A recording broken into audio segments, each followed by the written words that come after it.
The folks behind the James Webb Space Telescope have done it. They have completely aligned all of the mirror segments across all of the instruments. And to commemorate the occasion, we got an amazing set of images from all the instruments, including MIRI. It all started with the near-infrared camera, or NIRCam, all the way back in February. At the time, the mirror segments weren't aligned, so when they took an image of a star, they got 18 separate images. And then they painstakingly aligned them together, first stacking them on top of each other, and then making finer and finer adjustments in a series called phasing. And this brought all 18 mirror segments to basically form a single mirror. And the result was a single star with 8 large diffraction spikes plus 2 smaller horizontal ones. After getting NIRCam sorted, the team were then able to move on to the near-infrared spectrograph, or NIRSpec, the fine guidance sensor, and near-infrared slitless spectrometer, or NIRISS, and finally, the mid-infrared instrument, or MIRI. Now, NIRSpec and FGS NIRISS are both infrared instruments, so they were relatively easy to move on to next because they were already just about at their operating temperatures, much like NIRCam was. But the mid-infrared instrument, or MIRI, still needed to be cooled down to less than 7 Kelvin, which required the use of a cryocooler. Now, each instrument was individually brought into focus by taking multiple images of the same single star at different locations in each instrument's field of view. And then tiny phasing adjustments of just a few nanometers each were made to the mirror segments to bring those instruments into focus. So until now, the idea was just to look at empty parts of the sky with just one bright star in it. But for this final alignment check, Webb was pointed at a crowded field of stars in the Large Magellanic Cloud. And the results are stunning. Every field in focus, including MIRI. But something is a little bit strange with the MIRI image. Its images appear a little bit fuzzier compared to the others, and rather than the 6 large spikes, MIRI stars have these fat horizontal and vertical bars. Oh, and the NIRSpec instrument appears to be missing some rows. Well, it turns out there are reasons for all of these weird little features, and we're going to break down this entire image and just talk about how it was put together and what it's telling us now about Webb's future performance. But first, though, I'd like to take a second and thank Magellan TV, who are very kindly sponsoring today's video. Physicist Jim Al-Khalili's Guide to Life, the Universe, and Everything is an original 2-part series that shows us how science gives us insight into the biggest questions of all. How did the universe come into being? How did life begin on Earth? What is the nature of space and time? And how will it all end? This exclusive series is just one of more than the 3,000 documentaries available on Magellan TV. Documentaries about nature, history, science, and technology are added each week and are presented without commercial interruption. Best of all, Magellan is offering my viewers a full month of their award-winning content absolutely free. Just use the link in the description of this video. So this particular image that we're seeing here is obviously it's a collection of images made by each instrument, and it's kind of a rare treat to see them like this because not all of the detectors will actually produce full field images like this. For example, NIRSpec is a spectrograph, so it's typically going to produce a series of spectra, and the fine guidance sensors normally only looks at a sub-array of pixels around a guide star, and even then they don't use it for science, so we're not going to see many images coming down from FGS. And by the way, these are just the raw uncalibrated images. As each instrument is put through its commissioning, they'll be able to work out where are the individual artifacts and weird characteristics that can later be subtracted out of the science data. So the practical upshot is that the images that we're going to be getting from Webb down the road are actually going to look a lot better. They're going to be even cleaner and offer more details than what we can see here. So this is actually Webb at its worst. The other thing is that these images are just monochromatic engineering images. They were each taken through a single wavelength passband for each instrument. Normally we can't see infrared anyway because they are by definition invisible to the human eye. So the colors that we will eventually get are always going to be borrowed from the visible part of the spectrum and mapped onto the infrared. So blue belongs to the shorter infrared wavelengths while red belongs to the longest ones. But that's not what's happening here. All of the images were given the same color set to represent different intensities. And that way it makes it easier for humans to do a proper apples to apples evaluation and compare everything and just visually check to make sure that everything is okay. And yes, they did use computer algorithms to calculate that everything was okay, but you just sometimes have to look at it to know for sure. But one thing that these images all have in common is that they're all what's called diffraction limited. And that means that they can't really get any sharper because of the effects of light diffracting off of the telescope hardware and the internal optics of the instrument. So really, these images are as sharp and as best focused as the laws of physics and optics allow. And speaking of sharpness, I mean, this is exactly why we are so excited by these images. All of the infrared telescopes we've flown to date carried relatively small mirrors and therefore got relatively low resolution. But with a 6.5 meter primary mirror, Webb is bringing us details that we've never seen before in the infrared. So let's just take a quick walk around this image and just geek out on it a little bit, beginning with the two images from NIRCam that are side by side. That's the near-infrared camera. They have these iconic diffraction spikes, and the 6 large spikes come from diffraction of light off of the edges of the hex segments, and the 2 small horizontal spikes come from the vertical strut.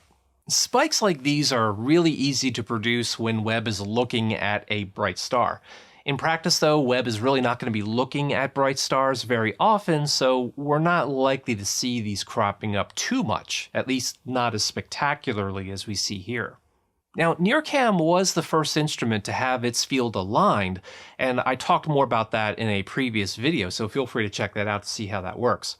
But the NIRCam instrument is fitted with some special what's called wavefront sensing equipment that allow it to serve as the primary imager for all things mirror alignment. But this is such an important camera that they actually built 2 of them side by side for redundancy. So we're getting 2 main cameras in one package. Next up is the near-infrared spectrograph, or NIRSpec. This is the instrument where the light passes through an array of 250,000 microshutters. And these individual shutters can be opened to simultaneously take spectra of multiple objects in the field of view all at once. The spectra are long and can fill out most of a row in the array. So in practice, only one shutter is open for a given row. But NIRSpec can also take images for calibration purposes or for acquiring targets. Now, when it's imaging, all of the shutters are opened.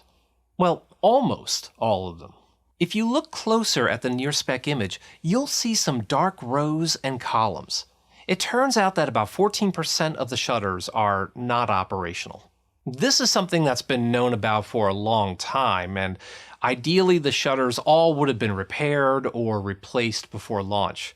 But after some analysis, they decided it was actually better to just seal off the rows that had stuck shutters and use the remaining rows for science instead. And that's really okay because there's plenty of shutters that are still operational, so there really wasn't an impact to science.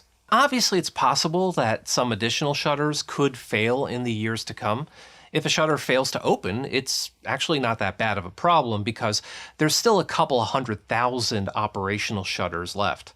But if too many shutters are stuck in the open position, then you start getting too many unwanted spectra interfering with the spectra of your science targets. There's actually a contingency annealing procedure to heal any failed open shutters that might emerge over time. This procedure heats the arrays for several minutes, allowing the shutters to unstick. But this is a procedure that they are unlikely to perform anytime soon, or perhaps even never, because once it's been warmed up, the array has to passively cool back down again, and it would likely need to be recalibrated afterwards. So in practice, this annealing contingency would be a huge disruption to science, and it won't be used unless there's an unacceptable buildup of failed open shutters over time. Next is the Fine Guidance Sensor Near-Infrared Imaging Slitless Spectrograph, or FGS NIRISS. NIRISS is an imaging spectrograph, so it can take images as well as spectra.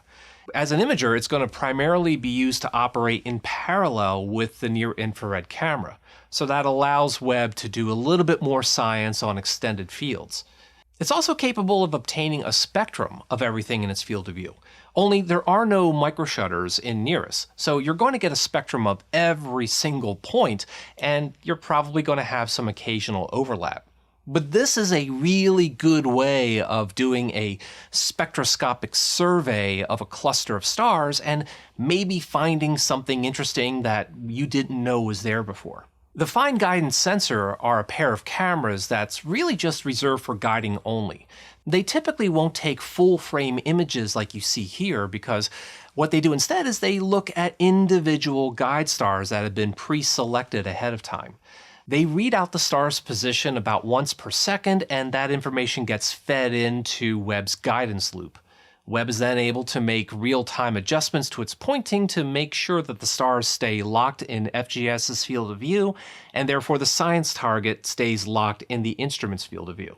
Finally, we have the Mid-Infrared Instrument, or MIRI. This image was taken at 7.7 microns. Compare that to Spitzer's IRAC camera of the same region taken at 8 microns. And because it is mid-infrared, MIRI is able to detect cooler, more diffuse materials, and that's why we see all this beautiful nebulosity in MIRI's field. But if you look at MIRI, you'll notice that its stars appear weird. In particular, MIRI's features these strong horizontal and these tall vertical spikes that are kind of superimposed over the 6 large diffraction spikes from the telescope. Now, I had no idea what was going on here until I came across a tweet thread by Andres Gaspar, who is one of the lead investigators of the MIRI instrument. And he did a beautiful explanation, and I'm just going to try to summarize it here. It turns out this is actually something that's unique to the detector's physical architecture and the wavelength at which it observes. MIRI's detector is essentially a thin layer of silicon that's sensitive to mid-infrared that's sandwiched between a layer of transparent silicon and metallized contacts. The infrared layer and the metal contacts form the pixels in the detector, and they have what's called a high quantum efficiency above 10 microns. And that means that they can absorb up to something like 80% of the IR photons landing on them. But that efficiency plummets to 27% at 5 microns. Now normally the photons strike the layer in such a way that the photon lands squarely inside the pixel right above the contact and gets absorbed. But others will strike at the edges between the contacts. Those tiny gaps form a square lattice that photons can diffract off of. When you shine a laser through a square aperture, you get a large cross-shaped pattern. So the pattern that forms in MIRI is the result of some of the photons diffracting off the square lattice multiple times. Together they form a large diffraction cross on top of the diffraction pattern from the telescope. But another reason that the images appear the way that they do is because these are longer wavelengths, so you're going to get slightly lower resolution. In fact, MIRI is going to get about half the resolution on average as the near-infrared instruments can get. But again, talk about an enormous leap over previous mid-infrared instruments. But now that Webb's mirrors are fully aligned, the instrument teams are moving all in with commissioning. And that means making a series of observations to put each instrument through its paces. That means testing all of the detectors using every combination of filter and pupil wheels. It means doing imaging and spectroscopy and coronagraphy and making sure everything works as expected. It also means finding all of the dark current, the noise, all of the artifacts, and figuring out exactly how they're all performing now that they're in space and cooled to their operating temperatures. So far, everything is performing as well or even better than the models have predicted. So this is a really amazing moment in Webb's commissioning process. My thanks as always to my Patreon supporters for helping to keep Launchpad Astronomy going, and I'd like to welcome Lucas Bergdahl, Clayton, David Eaton, and Philip F. Moose as my newest supporters. I'd also like to say a huge thank you to Scott Horowitz for becoming my newest cosmological level supporter. Scott, I owe you a cosmic microwave background. It's everywhere. But thanks. And if you'd like to join me on this journey through this amazing universe of ours, and to learn more about the Webb telescope, such as how that cryocooler works, well, make sure you subscribe and ring that notification bell so that you don't miss out on any new videos. Until next time, stay curious, my friend.